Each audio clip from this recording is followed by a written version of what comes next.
And we are back with another episode of the Hockey Princess podcast. I am your host, the Hockey Princess. We have Crusty, old guy here. Just as a reminder, make sure to hit that like and subscribe on either Spotify, Apple Podcasts, or YouTube, however you watch or listen to this ramble on a weekly basis. If you are going to a game this season, be it NHL, AHL, college hockey like we went to last weekend, please wait for the whistle. Do not get up while the puck's in play. Do not try to go back to your seat while the game is played. Just please wait for a stoppage in play, especially if you don't know where your seats are. Please just wait. Now that we have the boring stuff out of the way, let's get into it. Have a little bit of NHL world news. Dakota Joshua, who we talked about at the beginning of the season, he made a post on Instagram saying that he was out, recovering from cancer, has been seen practicing. Love that for him. Love that for Vancouver. Great thing to see. We have Matt Barzal and Pelech out for 4 to 6 weeks each. They're from the New York Islanders. It definitely hurts the Islanders to have Matt Barzal out for a bit. They're probably very glad that it isn't something super substantial, but it is still 4 to 6 weeks. Yeah, that's really awful for them because they really don't have many people that can score goals. Yeah. So, and he's about their most dynamic player. So, what can you do? It's my woman. Carry on. All right, so then we had the Global Series this past week between the Dallas Stars and the Florida Panthers. They played out in Finland. This was very special to see, especially because the Dallas Stars and the Florida Panthers are a few of the teams that have the most amount of Finnish players on the roster. So there's a lot of hometown heroes. It was all very nice to see. Encore lap for Barkov. It was cool. One thing that we did not talk about last week, but we're going to talk about this week, because I forgot last week because Crusty had a lot of big. I was babbling like crazy last week. Yeah, he had a lot of things that he had to get off his chest. So we're going to talk about it this week. Is the PWHL is expanding to potentially 2 cities. They're looking possibly 2 U.S. cities, maybe 1 Canada, 1 U.S., but it's looking most like U.S. A lot of people are throwing out different cities. I know Detroit and Pittsburgh are some of them, kind of like the front runners on the rumor mill. And I just wanted to get your opinion, Crusty, on where do you think the PWHL expands? Where would you like it? Where do you think it makes? Well, now you're bringing me into this? Yeah. I don't know. This is your forte. All I can tell you is I can tell you where there won't be a team. And where will there not be a team? There will not be a team in Chicago. And why is that? Yes. Why is that? Did I do something wrong? No. Oh, I know. Sorry, my woman just got her laundry bill at the hotel. It's freaking crazy. Okay, there won't be one in Chicago because, well, the Wirtz family does not like competition. They don't like it at all. And if you don't believe that, why, with all of this people coming back to the fold of the Chicago Blackhawks, still not a peep about Wayne Mesmer? Why? Because Wayne's part owner of the Chicago Wolves. So he's banished. They don't like competition. Why doesn't Milwaukee have an NHL team? Because they don't like competition. They don't like competition. So when they came in the league, they have a 90-mile rule that there can't be another NHL team within 90 miles of them. People in Milwaukee thought they would definitely say, no, that's okay. If you want to put a team there, of course they didn't. So they're definitely not going to take another hockey team that's playing when they're playing. So I can tell you it won't be Chicago. As much as I would love it to be Chicago, Notice. I could see Detroit. I really do see Detroit. I would be very much surprised if Detroit's not one of the cities. Another one that I do think could be very interesting is if they put one in DC, especially if they're trying to expand, maybe putting one that's a little bit more of a distance. Just because you have Toronto, New York, and Boston and Montreal that are all pretty much in close-ish proximity to each other. So if you're really looking to expand the league, I think it kind of makes sense to have one that maybe is a little bit further out from just like that East Coast core group. But yeah, should be very interesting. I'm very excited, guys. I got my PWHL tickets for February. I will be a Minnesota Frost fan for the day, partially because it's the closest one and because their colors are pretty. That's all that I need. All righty. All right, Crusty, you got anything in the NHL world? I don't believe so. As I said, last week I was a lot more wound up. I'm a little out of my element. I'm stuck here in the hotel room. It's raining here. I got no cigar, so I'm going to do my best. I'm not at 100% game shape, but, I'm going to try to put forth a good effort. That's okay. Getting into our prospect report for this week. We had a lot of prospects do a lot of things this weekend, and it was great. We've got Sam Renzel with an assist from University of Minnesota.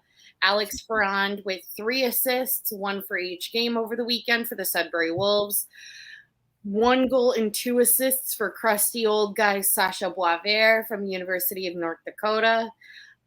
We have Crusty's other guy, AJ Selassie, with a goal and an assist for the Windsor Spitfires this past weekend. You got anything about your guys? No, put a spell on me, just like the way he's playing. No, while you were talking, I just started thinking I definitely need a nickname for Sasha. So that's where my mind went. So we'll be working on that. We've got like three years. So we have time. 1 goal and 1 assist for Martin Misiak of the Erie Otters. 2 assists for Tage Harding out of Providence College. 1 assist for Ryan Green, Boston University. They had a very tough weekend, getting smoked by the University of Michigan this past weekend, but he still managed to notch a point. And then we have a lot of points for a guy that we really don't talk about a ton, mainly because he's in college and 2 because he's older. And I'm not gonna lie, I'm not 100% sure if he was drafted by the current GM or the former GM. And maybe if he was drafted by the former GM, that's why we don't talk about him a ton. But that is your Aiden Thompson for Denver University with 2 goals and 2 assists. Oh, that's a big report. That's a big report. Again, we really don't have anything on Oliver Moore. It's been struggling a little bit. Nothing from University of Minnesota Duluth, just because they didn't play this weekend. So we have nothing on Dominic James or Adam Guyon. We did go see hockey this weekend, though, friends. And it was fun. Crusty got to see college hockey for the first time. Well, it wasn't my first time seeing college hockey, but this is my first time seeing college hockey at a college's home rink. I've seen it before at Soldier Field and stuff, but I've never seen it at like a college. It was very entertaining. I got a very big kick out of the band being there. I didn't know there's like just a hockey band. So I would like to find out if they are members of just the band and then the marching band, and then they go do hockey games also, or if the hockey band is a completely different group. So if somebody could figure that out for me, I'd really appreciate that. Yes. Anyone knows. Somebody, not me. Yeah. Do that work and figure that out. That would be nice. And we got to meet somebody there too. Yeah. But no, the game was really fun. I enjoyed the energy level. It's college hockey, so it's not near as crisp as NHL hockey. No. There was some walloping hits, though. Yeah. Unfortunately, the Irish lost. But yeah, all in all, very good experience. I mean, they're really small rinks. So, everywhere you sit is really good. The Hockey Princess bought my ticket. So Oh, I forgot that I did. she treated me down to the lower bowl. I was like a big high roller. Did I buy those tickets? All right, maybe you didn't. No. I was like, wait, no. Okay, maybe I bought those. I bought the Rockford game, not. Oh, that's right. Sorry, yeah. Crusty's old and forget. But yeah, it was really fun. We didn't watch any Blackhawk prospects, but it was still pretty cool. Cool to see other guys that were drafted by other teams and just guys that weren't. It was very fun. We'll get to see Notre Dame again for Frozen Confines. I'm very excited to stand out in the freezing. Crusty is not, but that's okay. Yeah, Crusty's not. He's gonna see how this weather goes for. When is that game? January 3rd. We'll see how the weather is on January 3rd, and then go from there. If it's not too bad, I'm sure I'll be there. If it's completely miserable, and if it's completely miserable for the Winter Classic, I cannot guarantee what Crusty old guy will do. That's fair. For those who don't know about the Frozen Confines, it's a lot of college hockey right after the Winter Classic because we have a rink at Wrigley and might as well use it. There's 2 games on Friday and then 2 games on Saturday. I will be going to the 2 games on Friday. When you buy tickets, you buy them for the doubleheader. You can't just buy like individual games. Tickets weren't too bad when I looked, but I believe it is Michigan versus Ohio, and then we have Notre Dame versus Penn State for that Friday. So should be pretty entertaining. That's enough about prospects, though. Let's get into the Rockford report. We have 2 games. First game was November 1st.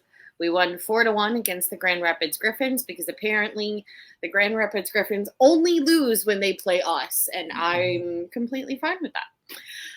Once again, the third line is the best line. It is the most productive line. It is the most competitive line. It is the most aggressive line. Not just in their physicality, because yes, they do have quite a bit of physicality with the style that they play, but their pace is just aggressive, and it's phenomenal to watch. We had Drew Comesso in net. He's finally back on loan to the Rockford Ice Hawks. One quote that I really like, the new play-by-play guy for the Rockford Ice Hawks, Dana Gray, and he said something during Saturday's game that really stuck with, or it was Friday's game that stuck with me, is that the third line is the driving force to the offensive zone for the first line to capitalize on it. And I think that's a perfect example of what the third line is doing, as well as scoring a bunch of goals. But yeah, third line is the best line. NASCAR looked fine. I talked with Crusty a little bit before we started recording and kind of made the note of, you don't necessarily notice him all the time when he's on the ice. You kind of just notice him right when he's about to score. Whereas you look at Slaggert and Doc and other different guys where you consistently just notice their presence on the ice the entire time. NASCAR, you see glimpses, but it's pretty much right before he's about to put the puck in the net. So, but that's okay. The season's very early. We got a lot of learning to do. We've got Artie and Kevin still as your top defensive pair. I thought I was fine with it. I'm not, and that's not a knock to either of them. I just think that both of them have a lot to learn, and they're not going to learn it being paired together. I think there's a lot of room for silly mistakes or rookie mistakes by just pairing the 2 of them together. I would really like to see Core with Creature that they were paired up for a little bit, or Strand or EDM, and the same goes for Artie. Again, that's not a knock to either of them. I just think both of them have a lot to learn, and it's really showing the things that they need to learn by pairing the two of them together. Yeah, but you need to remember that's not near as good of a storyline as saying we've got these two defensemen, they're playing together, they're going to come up together, they're going to be the best together, blah, blah, blah, blah, blah. So I would assume management wants them together a little bit just so they can show off the shiny new group. And you've done it. You have the footage to do it. Put them back. Because we lead straight into Saturday's game, which in the first Chicago goal was very much due to the fact that Kevin Korchinski and Artie were paired together. It was an awkward situation. Chicago gets the puck. There is not a defenseman to be seen when the Wolves score the first goal. You see, I believe I don't even know who it is. You see like one guy get to the Chicago guy to match up barely, but he's a forward. And then like 5 seconds later after the Wolves score, then you see Kevin skate. Neither of them were anywhere to be found. And that is something that I've seen not a ton, but too much for my liking. And I would like for them to just be separated. Again, not a knock to either of them. I like both of them. I just think they both have a lot to learn. And it's a very big hole when playing against other teams. It's definitely, a weakness by pairing them together. Grand Rapids can come in and be like, now's our chance when 14 and 55 are on the ice together. Yeah, and Core's down there to do certain work. And if he's being unleashed offensively all the time, he's not getting his work in. I am not worried about him leading a rush or joining a rush. Right. I'm not worried about that at the NHL level. I'm worried about him actually playing NHL defense, though. Yeah. So I could care less of what he's doing offensively, and they need to also get along that thought process. If that means you scale him back and tell him to sit in his zone more, that's what we do. Trust me, he's not going to forget how to play offensive hockey. That's what it's the trick in his tool bag. Yeah. We need to get the other stuff worked out so he's not a little liability at the NHL level. Yeah. So, and really, that would probably be helpful with another defenseman, but we'll see. It's we'll see what kind of growth. According to management, the growth of the pickle was unbelievable his year in Rockford. I tend to disagree with that. I tend to just basically state had the pickle played in the Hawks the whole year, he would have been fine also. So, but hey, I digress. Go on. Sorry. Yeah, you So yeah, second Rockford game, they lost 3-2 versus Chicago. Weeks was in net. Very similar to how we've seen the first couple of games for the Hawks season. Taking a snoozer for the first 10 minutes, you're down by 2, and you're struggling the rest of the game.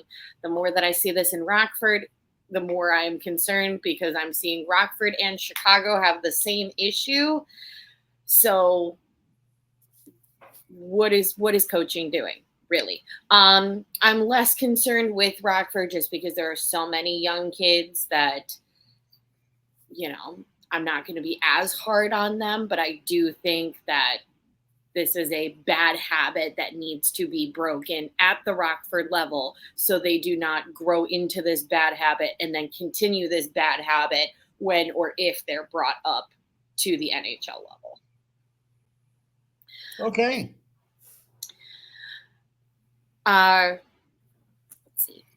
Once again, third line, absolutely incredible. Savoie's forecheck was freaking ridiculous this game. I was so happy. Love the third line once again. Yeah, it was just kind of like I said, they were down by 2 very early on, struggled most of the time. It's like watching a Hawks game. Not a ton to report about that game. But it's okay because the season's early and we're still going to be number 1 in the division, guys. It's going to be fine.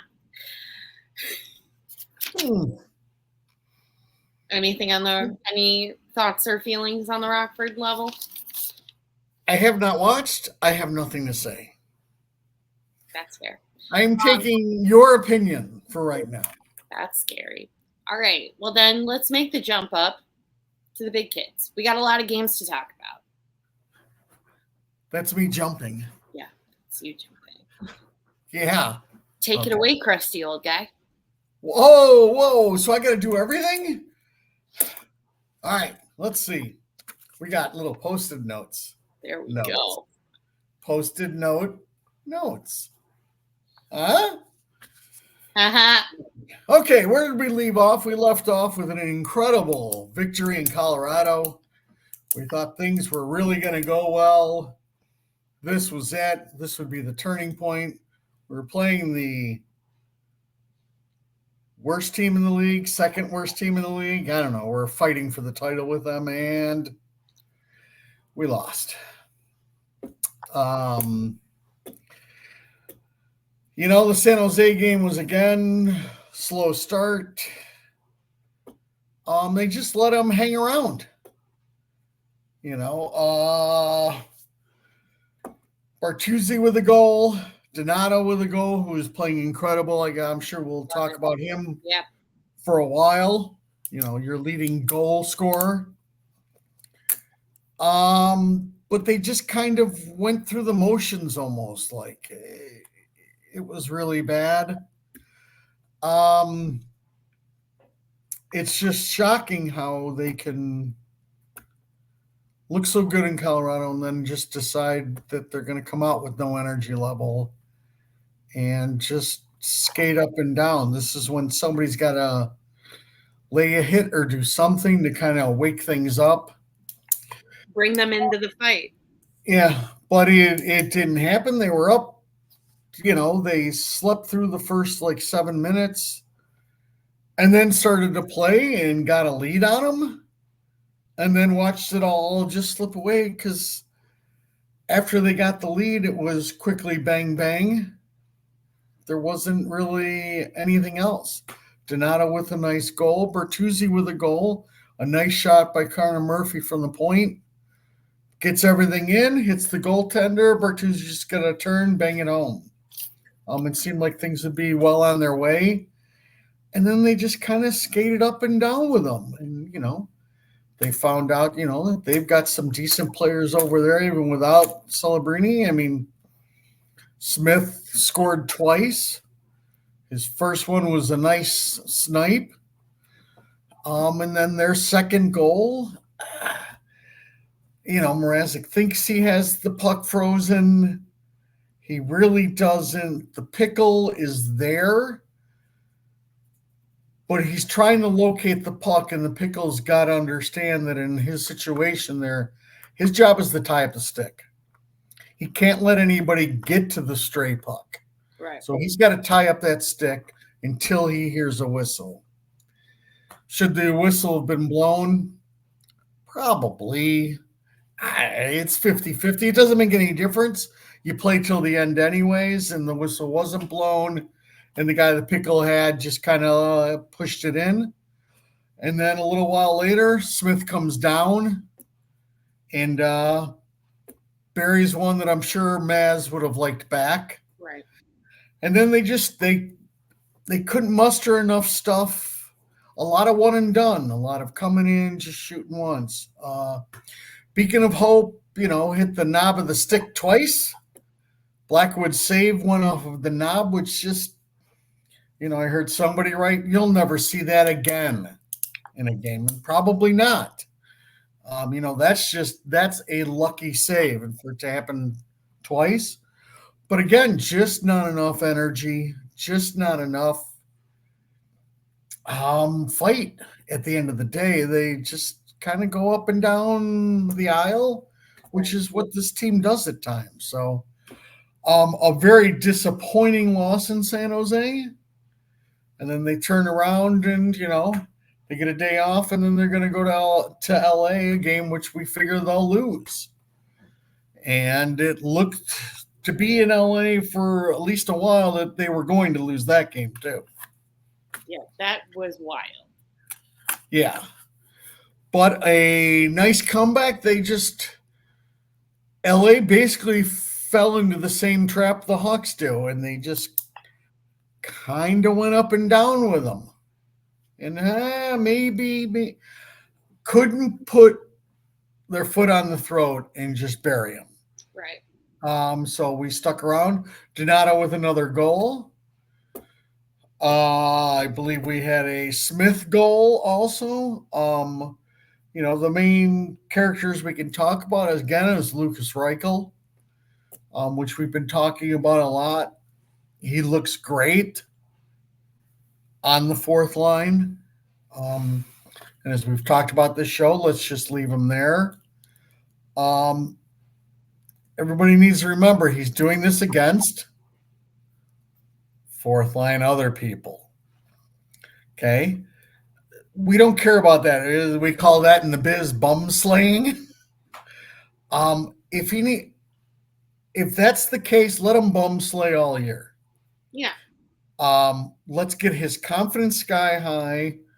Let's get him working better, and then decide about making the jump higher up in the lineup against harder talent. Well, and I think you're also better off just leaving him there, especially if he's gelling with the current line mates that he has on the fourth line. It only harms you to split that up. If it's working, let it work, because let's be honest, few things on this roster are working. Yeah, and no, it's definitely working. He's not quite getting enough ice time, but he's now getting power play time, so that adds to his ice time. He was first man, the first group out after a penalty kill. That didn't happen in Sunday's game, but it did up until then. So, they're going to find the ice time for him. The rest of the group looked okay. Isaac with, kind of a slight mistake, but, that was the other big take. TJ Brody finally was shown the door and watched the game. Brody's been brutal. Brody was brutal in San Jose. It's time for him to watch right now. Isaac really did nothing that would make you want to think that he needs to come out. Nolan Allen is going through some learning curves, some early season, whatever you want to call it, about being in the league. No, he's looked really good. Occasionally things are going to happen, as we've talked about on this show. Things are going to happen to a defenseman no matter what. Right. It's a wacky game. You're stuck having to deal with the puck differently than anybody else. Well, occasionally you just have to eat it. Well, and I also think defensemen making that jump from Rockford to Chicago, I think it's more than fine for mistakes to be here and there. I think as long as you're not consistently looking like you're drowning in your position, I think everything else is to be expected. Yeah, and for me, it's especially from the defensive position, it's about making hockey plays. Yeah. Anybody and their mother could be back there and just ring that puck around to somebody else on the other team. Right. You have to be aware. Sometimes that is the right play. Sometimes it isn't. Sometimes it's just holding on to the puck and see who wins the battle, but also making sure then you have reinforcements down in your own end. Sometimes it's just better to not do anything with the puck, and that's a hard one to realize for a young defenseman. Yeah.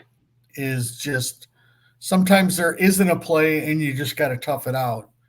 But Nolan's game I've basically liked. So again, It was a good win. Peter Mrazek's a stud in shootouts, we find out.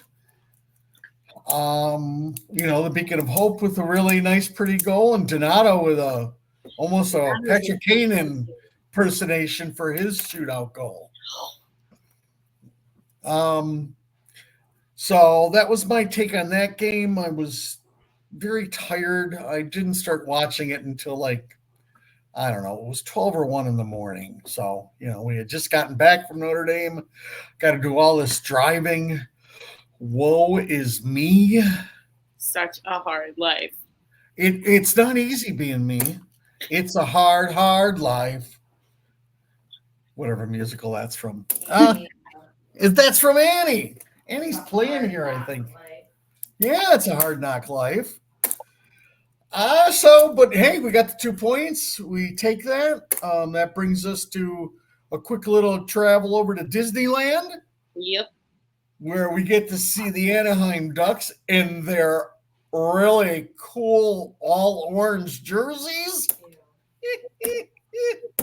with their nice little duck. I like the Anaheim Duck jerseys. There's really not one. You like that all orange one too? Oh, grody to the max. Hey, there's uglier ones in the NHL.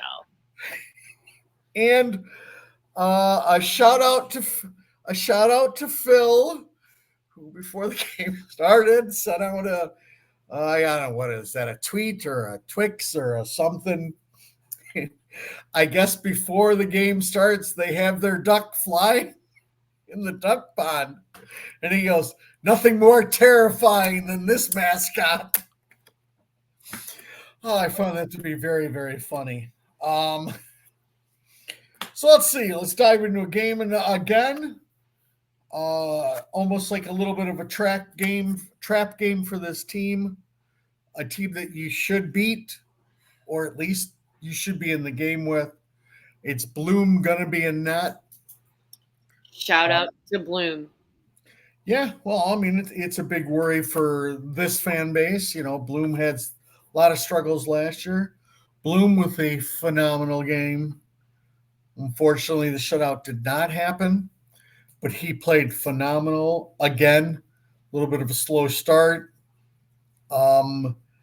Anaheim with a lot of good chances. That's the beauty of playing a team down enough in the pecking order where they don't score on those beautiful opportunities just because something just doesn't quite click. Right. Whereas once you get to your good teams, they bury that kind of stuff. So Isaac Phillips with a shout out to management to keep him in the lineup, and up with the big club with a killer top shelf goal. Very impressive goal. Rocket of a shot. I forget who it was right in front of the net with a nice screen though too. So that was it. 1-0, and they kind of took off from there. Again, the main guy is Bloom, also TT with a very nice goal. Very nice for him to get back on the score sheet. Because everybody was freaking out for a minute. I'm like, sorry, let him be. He's fine. Yeah, but again, as a top 6 forward, you can't be disappearing for 5 games. And Tavo at the end of the day was basically disappearing for 5 games where there's hardly any shots on goal and there's no points. Your expectation level is just higher. It's one thing to be on a good team and be on the third line, and you can but cheat it. On this team, hey, your expectations levels are, we need a slight difference every night. And, again, we've discussed a lot about Luke. Luke's other little coaching thing was, before the LA game, he bumped TT down to the practice 4th line. Ended up still playing him on the 2nd line for the LA game. It was more of a, hey, I don't want to do this, but you have to start shooting the puck. And I believe that's all Luke asked out of him was just shoot the darn puck. That's also what we yell from Section 330. Again, Table's a very skilled playmaker, very skilled passer also. I get where he's coming from, but on this team, you're just better off just shooting puck. There's not a ton of talent there. We had Smith with a 10-minute misconduct, which was very weird.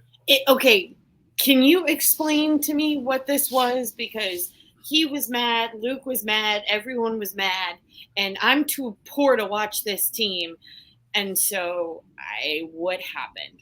Well, I got nothing really on the broadcast. I was listening to the Anaheim feed, I think, the whole game, which has really entertained me.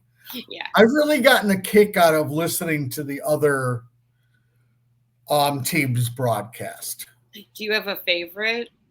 Or like a one that you enjoy? Like, to me, I really like whoever does Minnesota's is pretty good. Yeah, nobody that I listened to that completely blew me away yet. I'll keep that in mind for further episodes. I did listen to one, at least partial game of Ball and Pang, and they seem to be getting along just fine. Mm-hmm. You can really tell that they're like best buds. So sometimes it's too dorky, and the finishing of the sentences, they go out, drift off into Never Never Land. But it's really nice to feel that kind of chemistry there with that broadcast. Let's get back to Smith. Nobody really got a complete answer. The answer that I got, which makes sense, because Maroon's been doing it for like 3 games. Smith now has started to do it, where it basically came down to it's constant bitching about every call. And the refs got sick and tired. And as I said, in this league, nobody gets a 10-minute misconduct for nothing. Yeah. If it's a terrible obscenity straight to an official, that'll be a quick yank. But usually you're warned 2 or 3 times. Right. And if you want to continue to do it at some point in time, they just got sick and tired of it. So they wanted a little 2-minute, I think, instigating on the guy who was fighting Maroon. So then Smith, I think between the 2 of them, the officials had just had it. So that's my little bit of a take on it, because Maroon's doing it all the time. I understand that he's a mountain of a man, but my gosh, does he whine. So that's the only explanation that I was given or that I read was constant belittlement of the official on every single call.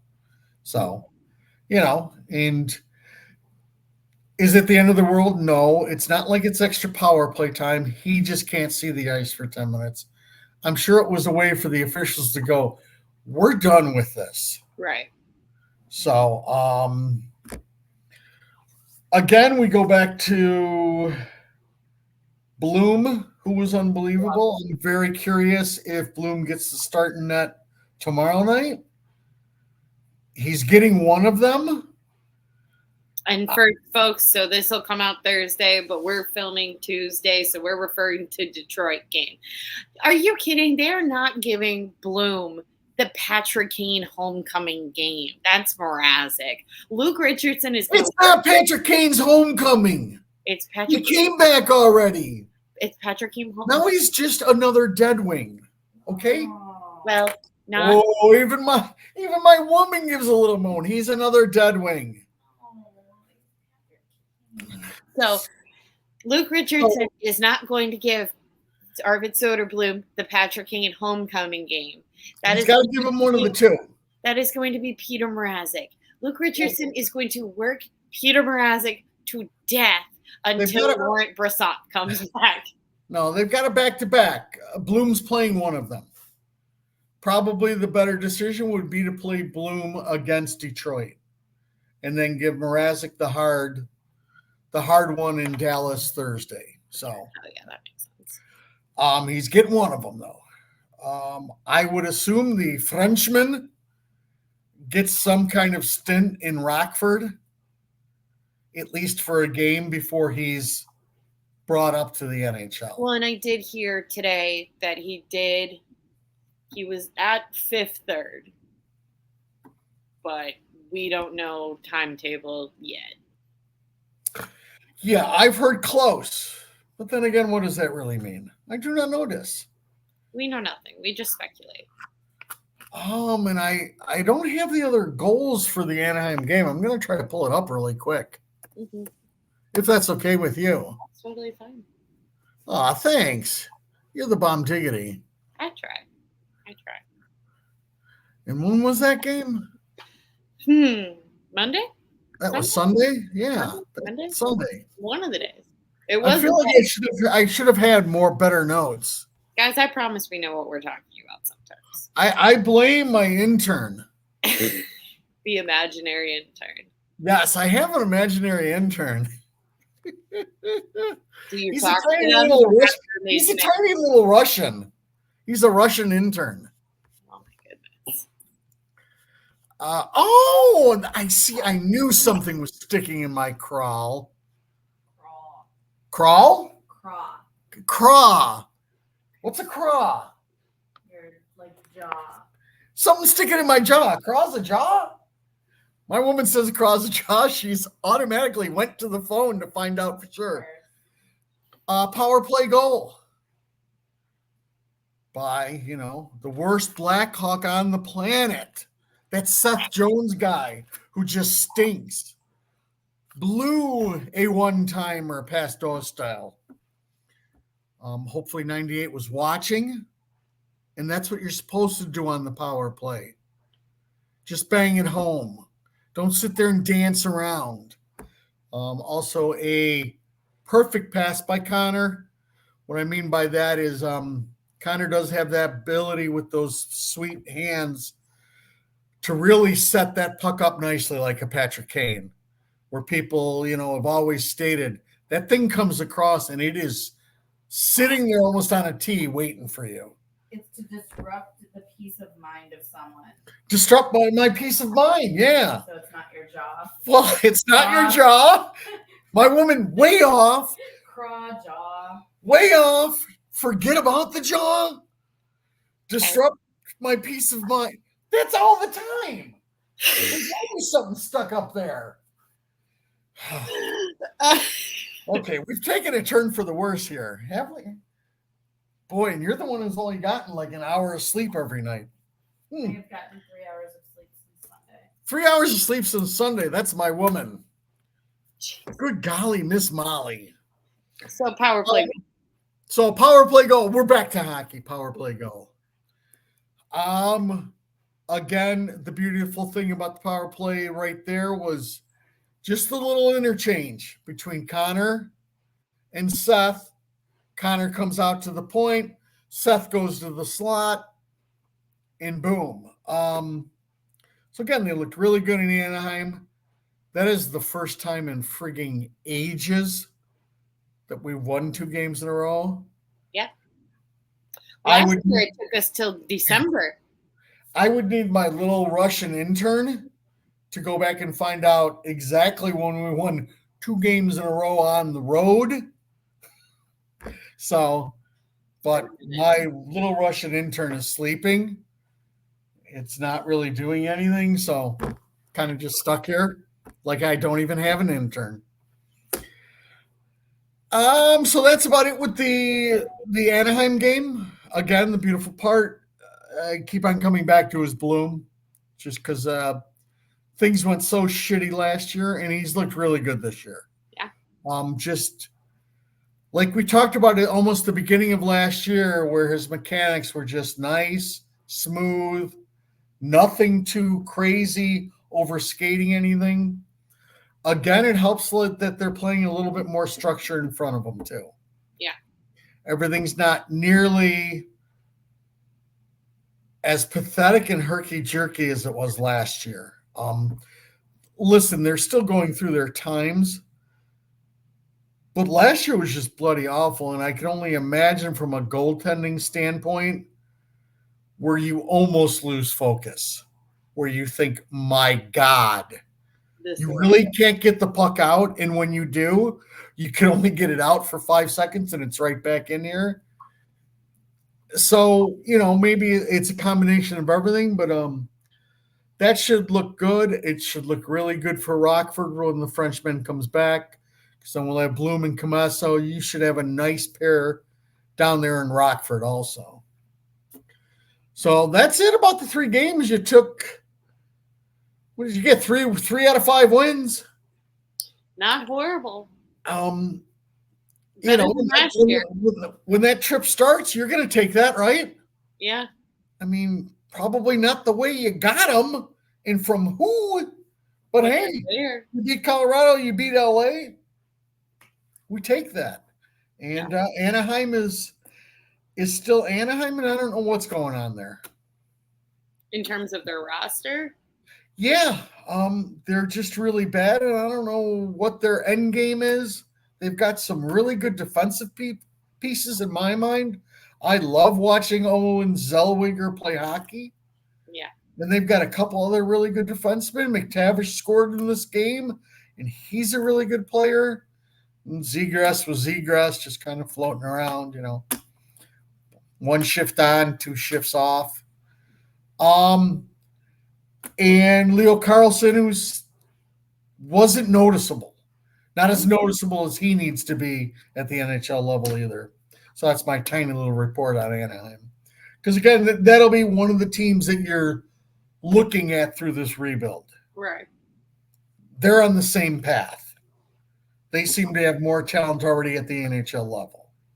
So we'll see how it goes. I think they did. They started their rebuild. I mean, they've been in a rebuild significantly longer than the Hawks have been in a rebuild, but it seems like they, began the path of getting some bigger pieces before we did.